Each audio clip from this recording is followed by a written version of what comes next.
Have you ever gazed at the stars and wondered about them? No, not those stars. The stars in the sky.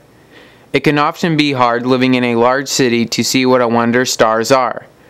But as soon as we step out of the city, we see that amazing starry sky being fueled by gas and nitrogen. Even more amazing than the stars are the life cycle, which we will be looking at in this video. Take an average sized star in the sky. Its first step in its life is known as the stellar nebula. The star is essentially just a cloud of gas and dust lingering in space. The second phase is the protostar. It's still not a star as we know it, but a cool blob of gas larger than our solar system. The pressure inside becomes too low to support the gas, so it contracts. As it contracts, gravitational energy is converted to thermal energy. The gases become warm and start glowing. Now our star is beginning to form in the main sequence stage. The main sequence stars are formed when the protostar contracts and heats up enough to start the thermonuclear reactions converting hydrogen into helium. There is now enough heat and internal pressure being created to stop the star's gravitational contraction. Now our average size star is in its biggest stage of all, the red giant. After the core hydrogen has been used up, the star is now beginning to expand. The star's core contracts. As fewer particles are available, the outer layers are now expanding and cooling down. Our star has now become a planetary nebula. This stage consists of an expanding glowing shell of ionized gas. The planetary nebula is extended in size and fuzzy in its appearance.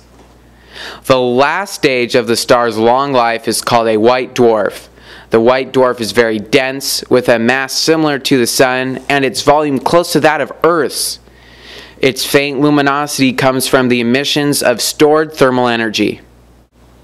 Now let's look at the cycle of a larger star, which is different from that of an average star. Its first step, like a smaller star, is the stellar nebula. The second stage is the protostar, just like our last star.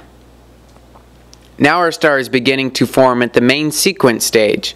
After this stage, the two-star paths become very different. Now at its largest stage is a red supergiant. Red supergiants are the largest stars in the universe. After hydrogen in a star's core has fused, stars with more than 10 solar masses become red supergiants for the duration of their helium fusing. Our red supergiant now becomes a supernova. Supernovas are extremely luminous and cause a burst of radiation that often briefly outshine the entire galaxy before fading from view over a period of just several weeks. Our once beloved star now becomes a black hole. As ugly as its name, a black hole prevents anything that goes in from coming out, including light. When falling into a black hole, scientists say not to be sucked past the point of no return for obvious reasons. Though those exact same scientists tell us it's nearly impossible to not get sucked past that point. Our red supergiant can also become a neutron star. A neutron star is a type of stellar remnant that can result from a type 2 supernova event. Such stars are made entirely of neutrons, hence their name, neutron stars. If you are still not getting the idea, let's compare the life cycle of a star to that of a human being. A protostar represents a baby still in its mother's fetus. If you are a main sequence star, the cycle would span your years as a small baby, a kid playing with toys, a teenager texting and listening to his music, and a young adult spending his spring break in Cancun. A middle-aged man reading the newspaper and enjoying his cup of coffee can be compared to a red giant or red supergiant.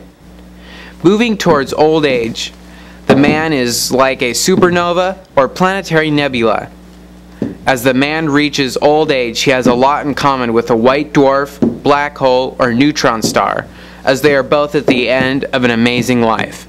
Another question many people ask is why some stars are brighter than others. The answer is simple really. Some stars are just bigger and brighter than others. Some stars are closer. If two stars are identical, the closer one will look brighter. If there's something in the way of a star, it will appear dimmer. Some stars are behind gas and dust clouds, and just like clouds in the sky, a dust cloud in space can block part of the light from a distant star. Now, before we conclude this sure-to-be Oscar-nominated video, it's time for our vocabulary word of the day. Today's word is fusion. Fusion is the process at the core of our sun. What we see as light and feel as warmth is the result of a fusion reaction.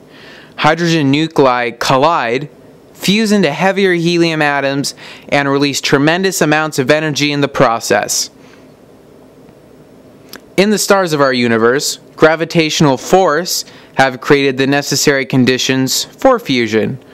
Over billions of years, gravity gathered the hydrogen clouds of the early universe into massive stellar bodies.